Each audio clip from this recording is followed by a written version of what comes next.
Isa kang dating COA Commissioner, Commissioner Heidi, nagbunyag ng mga katiwalian. Anong alam mo sa pagiging senador? Iba po ang pag-audit sa pagiging senador. Okay, Carmina, tama yon. At ako ay aware dyan. Magkaiba ang trabaho ng senador, magkaiba ang trabaho ng commissioner at lalo na ng auditor. Ako yung naging auditor sa mahabang panahon. Subalit, may mga gawain ang senador na sasabihin nating kadugtong ng gawain ng isang auditor. Nag-o-audit kami, hindi lamang in terms of cost or kwentahan lang.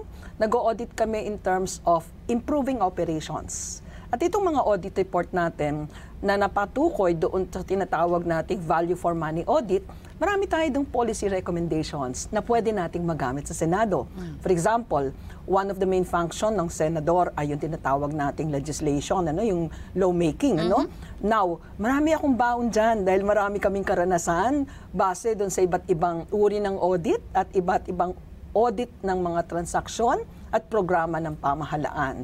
Pangalawa, in the exercise of oversight. Sanay tayo dyan. Dahil the Commission is, of course, playing an oversight role.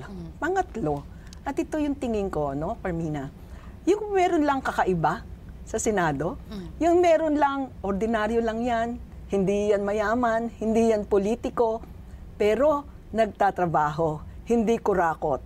At totoo, yun lang, malaking bagay yon para sa mga Pilipino. Bakit? Yung mga nakaupo ba? Mga kurakot? Hindi ba ang idea natin, di ba? Yun ang idea natin. Hindi ko sinasabing lahat at hindi ko naman nilalahat.